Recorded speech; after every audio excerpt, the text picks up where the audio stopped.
Hello everyone, welcome to Snehapipariya channel. આજે આપણે બનાવીશું હલવાઈ સ્ટાઇલ ખસ્તા સમોસા. આ સમોસા સરસ ખસ્તા, ક્રિસ્પી અને મસાલેદાર બનાવીશું. જેવા ફરસાણની દુકાને મળે છે એના કરતાં પણ સારા સમોસા આજે આપણે ઘરે બનાવીશું. તો ચાલો આપણે સ્ટાર્ટ કરીએ. સૌપ્રથમ તો આપણે ઇન્ગ્રીડિયન્ટ્સ જોઈ લઈએ. તો સમોસાની અંદરના સ્ટફિંગ માટે મેં અહીંયા 500 ગ્રામ જેટલા બટાકા લીધા છે. આ બટાકા મેં બોઇલ કરી લીધા છે અને તેની છાલ કાઢી લીધી છે અને સરસ ઠંડા થવા દીધા છે. અને અહીંયા મેં 250 ગ્રામ જેટલા ફ્રેશ વટાણા લીધા છે. તમે ફ્રોઝન કરેલા વટાણા પણ લઈ શકો છો, પરંતુ મેં અહીંયા ફ્રેશ વટાણા લીધા છે, જેને આપણે 9 શેકા પાણીમાં બાફવાના છે. અને અહીંયા મેં 2 ચમચી જેટલી આદુની પેસ્ટ લીધી છે, 2 ચમચી જેટલી તીખા મરચાંની પેસ્ટ લીધી છે અને 1 તીખા મરચાંની મેં બારીક સમારી લીધું છે. અને અહીંયા મેં 1 મોટી ચમચી જેટલી વરિયાળી લીધી છે. વરિયાળીનો સ્વાદ મસાલાના સ્ટફિંગમાં બહુ સારો આવે છે, તો 1 મોટી ચમચી જેટલી વરિયાળી લીધી છે. 1 મોટી ચમચી જેટલું આખું જીરું લીધું છે અને આખા ધાણા લીધા છે 2 ચમચી જેટલા, જેને મેં અધ કચરા વાટી લીધા છે. અને અહીંયા મેં 1 ચમચી જેટલો ગરમ મસાલો લીધો છે અને અડધી ચમચી જેટલો બારીક મરીનો ભૂક્કો લીધો છે. અને લાલ મરચું પાવડર જોઈશે આપણને, ધાણા જીરું પાવડર લીધું છે. અને અહીંયા મેં 1 મોટી ચમચી જેટલો આમચૂર પાવડર લીધો છે અને 1 ચમચી જેટલો ચાટ મસાલો લીધો છે. 1 બાઉલ જેટલા ઝીણા સમારેલા લીલા ધાણા લીધા છે. તો આપણને આટલા ઇન્ગ્રીડિયન્ટ્સ જોઈશે સમોસાનો મસાલો બનાવવા માટે. અને હવે આપણે સમોસાના આઉટર લેયર માટે લોટ બાંધી લઈએ. તો અહીંયા મેં એક મોટા વાસણમાં આશરે 4 બાઉલ જેટલો મેંદાનો લોટ લઈ લીધો છે અને આ લોટ મેં ચાળીને લીધો છે.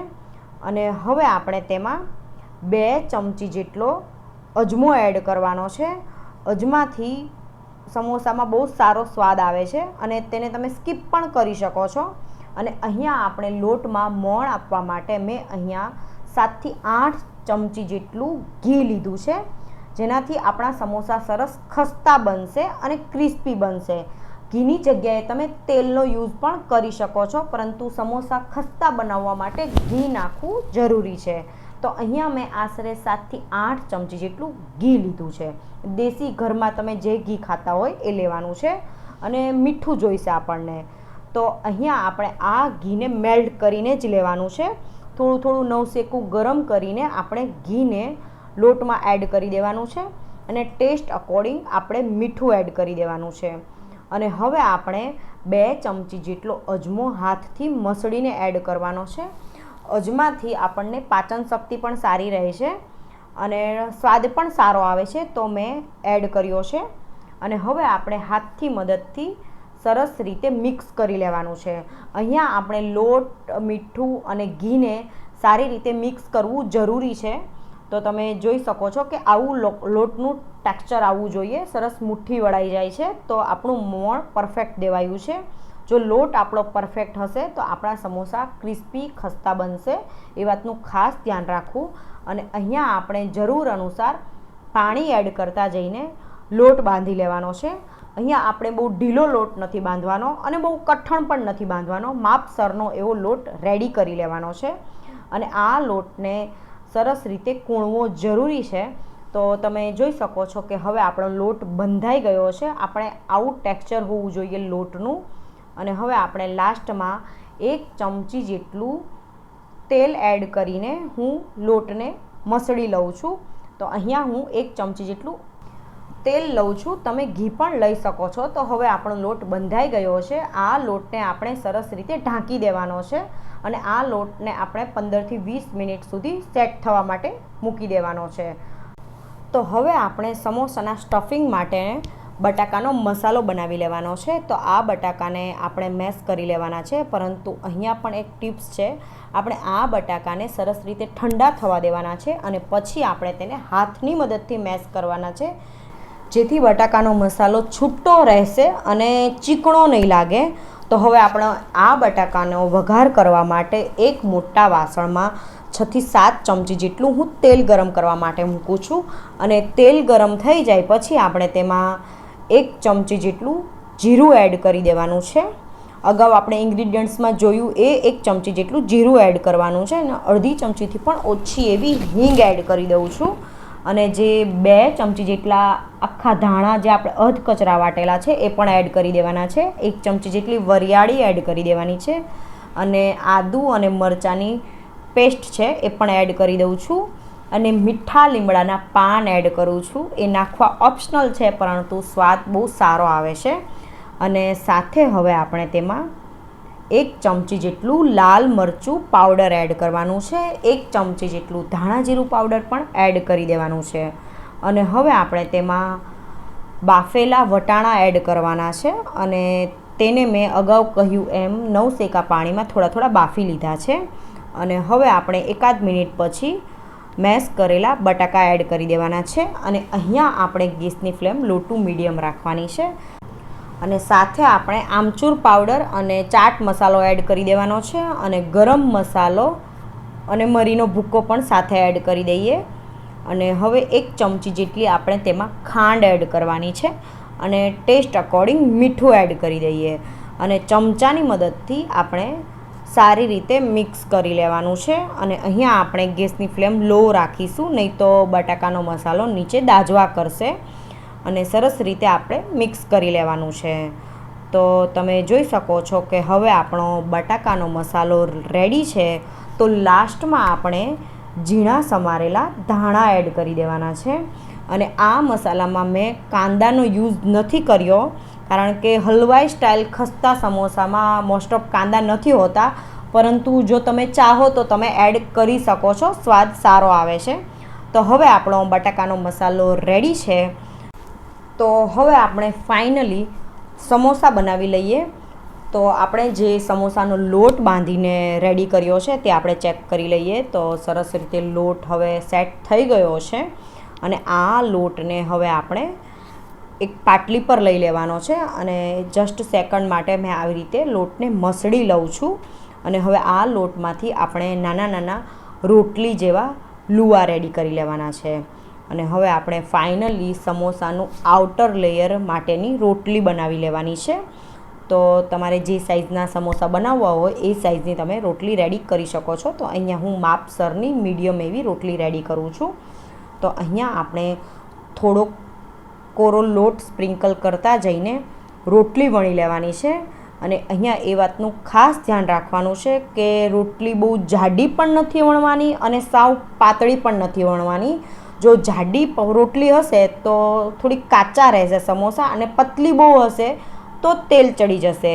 તો એ વાતનું ખાસ ધ્યાન રાખવું. તો આપણે માપસરની એવી રોટલી રેડી કરવાની છે. તમે જોઈ શકો છો કે આવી થિકનેસ હોવી જોઈએ સમોસાની આઉટર લેયર માટેની રોટલીની. તો આવી રીતે આપણે 2-3 રોટલી વણી લઈશું. અને રોટલી વણાઈ જાય પછી આપણે એક કટરની મદદથી આ રોટલીના 2 ભાગ કરી લેવાના છે. અને હવે આપણે એક ભાગને લઈ લેવાનો છે અને તેમાંથી આપણે સમોસું રેડી કરી લઈએ. તો આવી રીતે આપણે બંને ભાગને ફોલ્ડ કરી લેવાનું છે. અને અહીંયા મેં એક બાઉલમાં થોડું પાણી લીધું છે. તો આપણે પાણીવાળી આંગળી કરતાં જઈને આ સમોસાને ફોલ્ડ કરી લેવાનું છે. તો વચ્ચેના ભાગમાં હું થોડું પાણી લગાવી લઉં છું અને આવી રીતે આપણે સમોસાનો શેપ આપી દેવાનો છે.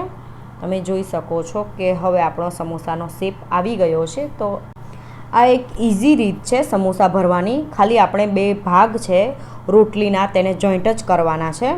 અને હવે આપણે આવું કોન આકારની સમોસામાં આપણે મસાલો ભરી દેવાનો છે. તો સૌપ્રથમ હું એક વટાણો નાખું છું જેથી સમોસાની ચાંચ સરસ રીતે બહાર આવે અને નીચે જગ્યા ના રહે એ માટે આપણે સૌપ્રથમ તો હું એક વટાણો એડ કરી દઉં છું. અને હવે આપણે સમોસાની જે બોર્ડર છે તેમાં પણ થોડું થોડું પાણી લગાવી લેવાનું છે આંગળીની મદદથી. અને હવે આપણે તેને આવી રીતે ફોલ્ડ કરવાનું છે. તમે જોઈ શકો છો કે આંગળીની મદદથી આપણે પ્રેસ કરીને ફોલ્ડ કરી દેવાનું છે. તો હવે આપણું આ સમોસું રેડી છે. અને આ સમોસાને આવી રીતે ઊભા રાખવામાં આવે છે. હલવાઈ સ્ટાઇલ સમોસા છે એટલે આવી રીતે ઊભા રાખવામાં આવે છે. તો આવી જ રીતે આપણે બીજા સમોસાને પણ રેડી કરી લેવાનું છે. તો રોટલીને આપણે આવી રીતે બંને છેડાને જોઈન્ટ કરી દેવાના છે. અને અહીંયા મેં પાણીનો યુઝ કર્યો છે, તેની જગ્યાએ તમે લોટની પેસ્ટ પણ લઈ શકો છો. તો બંને ભાગને આવી રીતે જોઈન્ટ કરી લેવાના છે અને કોણ શેપ આપી દેવાનો છે. અને બહુ ઇઝી રીત છે. અને સમોસાની આવી રીતે સારી રીતે ચાંચ કાઢી લેવાની છે. અને અંદર આપણે મસાલો ભરી દેવાનો છે. મસાલો ભરતી વખતે એ વાતનું ખાસ ધ્યાન રાખવાનું છે કે નીચેથી સમોસામાં જગ્યા ના રહેવી જોઈએ, એવી રીતે મસાલો આપણે ભરી દેવાનો છે. અને ઉપરથી આપણે પ્રેસ કરીને સમોસાને રેડી કરી લેવાનું છે. તો આવી જ રીતે આપણે બધા જ સમોસા રેડી કરી લેવાના છે. તો તમે જોઈ શકો છો કે હવે આપણા બધા સમોસા રેડી છે. અને આ સમોસાને આપણે આવી રીતે ઊભા જ રાખવાના છે. આ સમોસા ખસ્તા સમોસા હલવાઈ સ્ટાઇલ સમોસા છે. તમે જોઈ શકો છો કે આપણે આવી રીતે તેને ઊભા રાખવાના છે. અને બધા જ સમોસા મેં બનાવી લીધા છે અને બહુ સરસ દેખાય છે સમોસા. અને હવે આપણે આ સમોસાને તળવાના છે. તો તળવા માટે મેં એક પેનમાં તેલ ગરમ કરવા માટે મૂકી દીધું છે. હવે તેલ ગરમ થઈ ગયું છે, તો ગેસની ફ્લેમ લો રાખીને ગરમ તેલમાં સમોસાને એડ કરી દેવાના છે. અને આ સમોસાને આપણે મીડિયમ ફ્લેમે જ તળવાના છે. અને લાઇટ બ્રાઉન કલરના થાય ત્યાં સુધી આપણે આ સમોસાને તળવાના છે. ગેસની ફ્લેમ હાઈ નથી રાખવાની, નહીં તો સમોસા તળાઈ જશે પરંતુ અંદરથી કાચા રહેશે. એ વાતનું ખાસ ધ્યાન રાખવું કે ગેસની ફ્લેમ મીડિયમ ટુ લો રાખવાની છે. અને વચ્ચે વચ્ચે આ સમોસાને આપણે આવી રીતે પલટાવી દેવાના છે, જેથી બધી બાજુથી સમોસા સરસ રીતે તળાઈ જાય. તો હવે તમે જોઈ શકો છો કે 2 થી 3 મિનિટ પછી સમોસાનો કલર ચેન્જ થઈ ગયો છે. લાઇટ બ્રાઉન કલરના સમોસા થઈ ગયા છે. તો હવે આપણા સમોસા તળાઈ ગયા છે, તો તેને આપણે બહાર કાઢી લઈશું. તો આવી જ રીતે આપણે બધા સમોસા તળવાના છે. તો ગરમા ગરમ ફરસાણની દુકાને મળે એના કરતાં પણ સારા સમોસા રેડી થયા છે. અને જોતાં જ ખાવાનું મન થઈ જાય એવા સમોસા થાય છે. તો તમે એક વખત આ રેસિપી જરૂરથી ટ્રાય કરો. અને આ સમોસાને આપણે ખજૂર આંબલીની અને લીલી ચટણી સાથે સર્વ કરવામાં આવે છે. અને આ બંને ચટણીની લિંક હું મારા ડિસ્ક્રિપ્શન બોક્સમાં આપી દઈશ, ત્યાં જઈને તમે જોઈ શકો છો. તો એક સમોસો હું તમને ખોલીને બતાવું. સરસ ખસ્તા સમોસા બન્યા છે. ક્રિસ્પી, ખસ્તા અને મસાલેદાર સમોસા રેડી છે. જો તમને મારી આ રેસિપી પસંદ આવે તો વિડીયોને લાઇક અને શેર જરૂરથી કરો. મારી ચેનલને સબસ્ક્રાઈબ કરો. Thank you.